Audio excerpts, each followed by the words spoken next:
সম্মানিত হাজিরিন, গত জুমায় যে আলোচনা করা হয়েছিল,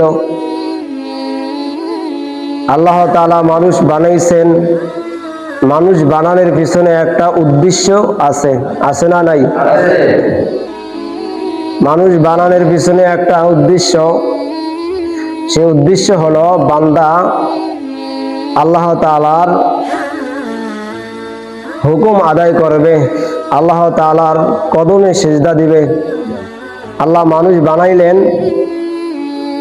শুধু মানুষ আল্লাহ তাআলার ইবাদত করবে, আল্লাহর রাসূলের সুন্নত তরিকায় চলবে। মানুষ জান্নাত জাহান্নাম এগুলো চিনে জাহান্নাম থেকে দূরে থাকার চেষ্টা করবে, জান্নাতে যাওয়ার আশা করবে। আল্লাহ তাআলা দুনিয়া বানানোর পরে মানুষ যখন দুনিয়াতে দিয়েছেন, তখন আল্লাহ তাআলা মানুষ কিভাবে দুনিয়াতে থাকবে, কিভাবে চলবে, কিভাবে কি করতে হবে সব কিছু বোঝার জন্য, শিখার জন্য, সব কিছু মেনে চলার জন্য আল্লাহ তাআলা সেই মাধ্যমের ব্যবস্থা করে দিয়েছেন।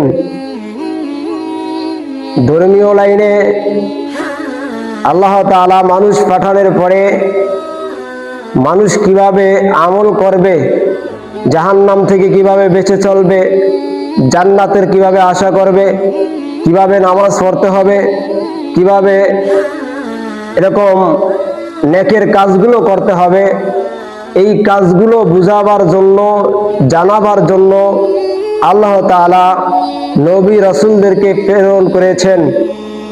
রাসূলের পরে এরকম ভাবে বুজুর্গদিন সাহাবাই কেরামাত ছিলেন, এরপরে আলেম ওলামা এক একভাবে আল্লাহ তাআলা দুনিয়াতে পাঠিয়ে দিয়েছেন, যাহাতে করে এদের যে হাদিসের কথা বলা হয়েছিল, রাসূল যেভাবে মানুষদেরকে জাহান্নামের দিক থেকে ফিরায় জান্নাতবাসী করেছেন, আলেম ওলামারা বয়ানের মাধ্যমেও কি করতেছেন, এই পথে যেও না, এই পথে যাও, এরকম ভাবে সব বুঝিয়ে দিয়েছেন।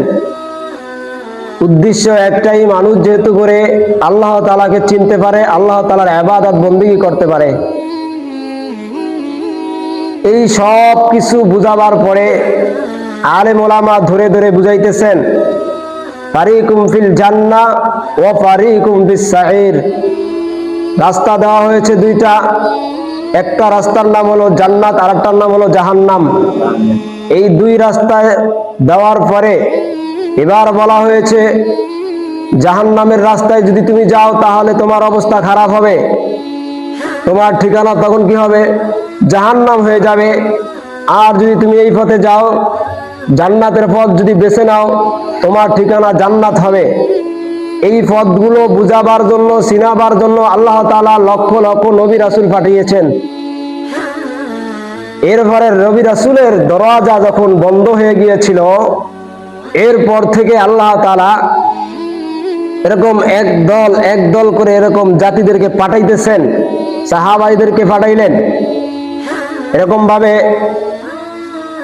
গাউস কুতুব, আল্লাহ ওয়ালা, বুজুর্গ, আলেম ওলামা, এদেরকে পাঠিয়ে দিয়েছেন, তোমরা মানুষদের ধারে ধারে বুঝাও, এটা জাহান্নামের পথ, এটা জান্নাতের পথ। এই পথগুলো চিনাবার জন্য আলেম ওলামারা বয়ান করেছিলেন, বুঝাইছিলেন। এরপরেও যেই বান্দা বুঝ না মেনে আলেম ওলামাদের কথা শুনে আমল করতে পারলো না, না করে জাহান্নামবাসী হয়ে গেল, তাহলে এটার জন্য আলেম ওলামা দায়ী হবে না। সম্মানিত হাজিরিন, একটা ঘটনা বললে বুঝে আসবে। মেয়ের শ্বশুর বাড়ি অথবা ছেলের শ্বশুর বাড়ির থেকে লোক আসছিল।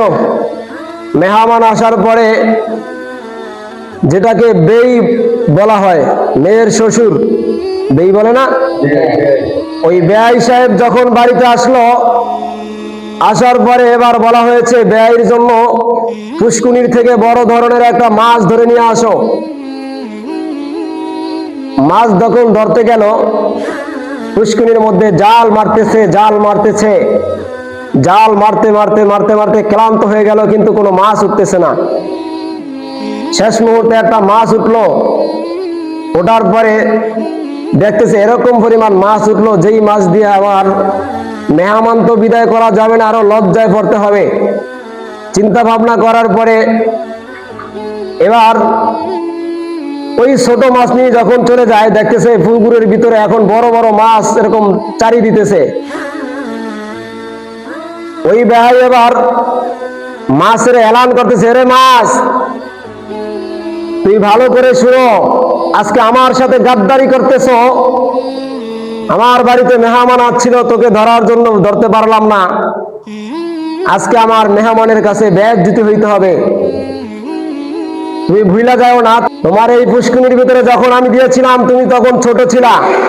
আমি চাইলে তোমার একটা টিপ দিয়ে মেরে ফেলতে পারতাম, কিন্তু আমি তোমাকে পানিতে ফেলেছিলাম। তুমি বড় হয়ে আজকে আমার সাথে গাদ্দারি করতেছো। খবরদার, তুমি ভুলা যাও না, তুমি কিন্তু এই পুষ্কুনির থেকে বের হইতে পারবা না। একদিন না একদিন তুমি আমার হাতে ধরা খাইতেই হবে। তেমনি ভাবে আল্লাহ জানিয়ে দেয়, বনি আদম, আমি আল্লাহ তাআলা তোমাদেরকে দুনিয়ার জমিনে পাঠাইলাম। এই দুনিয়া পাওয়ার পর খবরদার, তুমি আমি আল্লাহর সাথে কি করবা না, গাদ্দারি করবা না, নাফরমানি করবা না। তুমি ভুলে যেও না, তুমিও এক সময় ছোট ছিলা। তুমি এক সময় কিছুই জানতা না, কিছুই বুঝতা না। আমি চাইলে কিন্তু তোমাকে ছোট অবস্থায় মেরে ফেলতে পারতাম। আমি আল্লাহ তাআলা মোহাব্বত করে ভালোবেসে তোমাকে দুনিয়ার জমিনে পাঠাইলাম।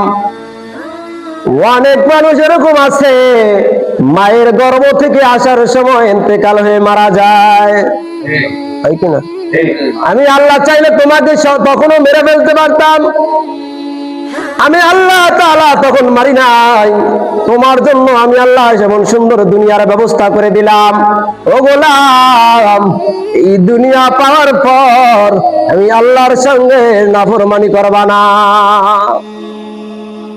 তুমি যতই লাফালাফি করো, যতই গাদ্দারি করো, তুমি যতই বাহাদুরি করো না কেন, তবে লিখে রাখো, এক সময় না এক সময় আমি আল্লাহর কাছে তোমার ধরা দিতে হবে। হবে কিনা? তুমি যতই লাফালাফি করো, যতই বাহাদুরি করো, যদি আজকে বেড়াবাজি হও, তুমি মন ইচ্ছা মতো চলো, তোমার মন যেমনে চায় সেমনে চলো, তবে ভুলে যেও না, আমি আল্লাহর দেওয়া জমিন থেকে পালায়া যাওয়ার কোনো জায়গা নাই। মাছওয়ালা মাছকে এলান করলো, আজ তোমাকে পাইলাম না, তবে যেদিন আমার হাতে ধরা পড়বা, ওই দিন কিন্তু আমার হাত থেকে রেহাই পাইবা না। কারণ আমার কাছে আছে বড় একটা দাও, বড় ধরনের বডি আছে। এই বডি দিয়া যখন আমি তোমাকে পাইব, টুকরো টুকরো করে কেটে ফেলবো। কিন্তু তাই নয়, আমার কাছে তোমার জন্য একটা চুলা বানানো আছে। ওই চুলার মধ্যে আমি আগুনের ব্যবস্থা করে দিলাম। এরপরে ওই আগুনের মধ্যে বড় একটা কড়াই জ্বালায়া এর মধ্যে তেল গরম করে তোমাকে আমি তেলের মধ্যে ভাজবো। আল্লাহ জানায় দেয়, গোলাম, এই দুনিয়া পাওয়ার পর দুনিয়ার পিছনে তুমি ঘুরতেছ। দুনিয়া পাওয়ার পর আমি আল্লাহকে ভুলে গিয়েছো। দুনিয়া পাওয়ার পর আমি আল্লাহ তাআলার কদমে সিজদা করো না, নামাজের আযান চলে মসজিদে আসো না, তুমি গাদ্দারি করো, তুমি বড় বড় দাবি করো, তুমি এরকম ভাবে নাফরমানি করতেছ। ও গোলাম, আজরাইলের হাতে যেদিন পড়বা, ওই থেকে আর তুমি রেহাই পাইবা না। আজরাইল যখন তোমার জান কবজ করবে, করার পর তুমি ভুলে যেও না, তোমার জন্য সর্বপ্রথম যেই শাস্তি দেওয়ার ঘর আমি আল্লাহ তাআলা একটা কবর বানিয়ে রাখলাম। ওই মাটির ঘরের মধ্যে যখন তুমি ঢুকবা, তোমার আমল না থাকার কারণে, নাফরমানি আর বেয়াদবি করার কারণে, তুমি আল্লাহর সাথে নাফরমানি করার কারণে সর্বপ্রথম যেই শাস্তি, কবরের মধ্যে তোমার দুই পাশের মাটি এমন জোরে চাপ দিবে, ওই চাপের সাথে তোমার পাজরের হাড় গুলো ভেঙে একটার মধ্যে আর একটা ঢুকে যাবে। শুধু তাই নয়, এই কবরের মধ্যে যখন তোমাকে দেওয়া হবে, আমার দেওয়া এরকম 70 থেকে 72টা 99 থেকে 99টা সাপ এই কবরের মধ্যে দেওয়া হবে। ওরে গোলাম, আমার সাথে নাফরমানি করার শাস্তি কি এখন টের পাইবা?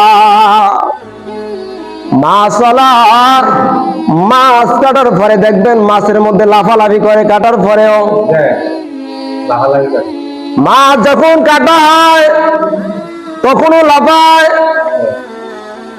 বলা হয়েছে তেলের মধ্যে মাছ দেওয়ার পরেও লাফালাফি করে।